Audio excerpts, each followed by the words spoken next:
ഒരു അൺഒഫീഷ്യൽ ആയിട്ടുള്ള ഒഫീഷ്യൽ ഇന്റർവ്യൂയിലേക്ക് സ്വാഗതം. എന്റെ കൂടെ ഉള്ളത് നിങ്ങൾക്ക് എല്ലാവർക്കും അറിയായിരിക്കുമല്ലോ. ഞാൻ മസ്താനി AK അൻവറ. ഒരു എന്റർടൈൻമെന്റ് ഞാൻ മുന്നിൽ കാണുന്നുണ്ട്. ബിഗ് ബോസിൽ നിന്ന് വന്നപ്പോ ഇപ്പൊ നിന്റെ ഫീലിംഗ് എന്താ? എന്റെ ജീവിതത്തിൽ ഞാനെടുത്ത ഏറ്റവും വലിയ മണ്ടത്തരായിരുന്നു. നല്ല സ്നേഹമുള്ള ആൾക്കാരാ അവിടെ. അതുകൊണ്ട് ഞാൻ നടന്നല്ല വന്നേ, പറന്നിങ്ങോട്ട് വന്നേ. ഈ പേര് എന്നോട് ചോദിച്ചിട്ടുണ്ടോ, നീ കാണിക്കുന്ന ഇന്റർവ്യൂസ് ഭയങ്കര ഫേക്ക് ആണ്, അപ്പൊ ഇതാണല്ലേ നിന്റെ റിയൽ സ്വഭാവം എന്നൊക്കെ കുറെ മെസ്സേജ് വന്നു. ഓ അങ്ങനെ എവിടുന്ന് വന്നൂടി എനിക്ക് പുതിയൊരു ബോധോദയം. ഒരരിശം വന്ന് കിണറ്റി ചാടിയാ 9 അരിശം വന്നാ തിരിച്ചു കയറാൻ പറ്റുമോ? സത്യം പറയുക കണ്ടപ്പോ ഭയങ്കര വിഷമം. ഞാൻ അങ്ങനെ ഒരു ഫേക്ക് ആയിട്ടുള്ള ഒരാളാണെങ്കിൽ ഇത്രയും ഞാൻ 3 വർഷമായിട്ട് ആങ്കറിങ് ചെയ്യുന്നുണ്ട്. ഇത്രയും ആർട്ടിസ്റ്റുകൾ എന്റെ മുന്നിൽ വന്നിരിക്കും. അതെ, പക തീർത്തു വന്ന അഹങ്കാരത്തിൽ നിൽക്കുമ്പോൾ ഒന്നും മനസ്സിലാവില്ല, പക്ഷെ പിന്നെ താനെ പഠിക്കും. അതിന്റെ പേരിൽ നിങ്ങൾ എന്നെ എന്ത് പറഞ്ഞു, നിങ്ങൾക്ക് എന്തും പറയാനുള്ള സ്വാതന്ത്ര്യമുണ്ട്. നിങ്ങൾ വ്യൂവേഴ്സ് ആണ്. നീ അങ്ങനെ സുഖിപ്പിച്ച് പുകഴ്ത്തി എന്നെ സോപ്പിടൊന്നും വേണ്ട. ശരിക്കും പറഞ്ഞ അപ്പാനെ എവിക്റ്റ് ആയ സമയത്ത് അത്രയൊക്കെ ഓവർ ആവേണ്ട ആവശ്യം ഉണ്ടായിരുന്നോ? സത്യം പറഞ്ഞാ ഇല്ലായിരുന്നു. ഞാൻ അവിടെ നെഗറ്റീവ് ഗെയിമാണ് കളിച്ചത്.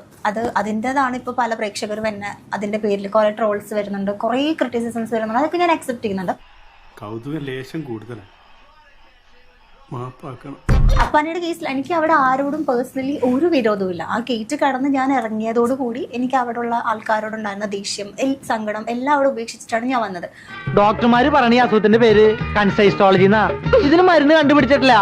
ചന്തപുരം മസ്താനി എന്നുള്ള വേർഡ് അക്ബർ വിളിക്കുന്നത്. അത് കൂടാണ്ട് ലൈവ് കണ്ടവർക്കറിയാം, എന്നെയും ലക്ഷ്മിനെയും ജനറൽ കമ്പാർട്ട്മെന്റിലെ കക്കൂസുകളാണ് നിങ്ങൾ രണ്ടുപേരെന്ന് വിളിക്കുന്നുണ്ട്.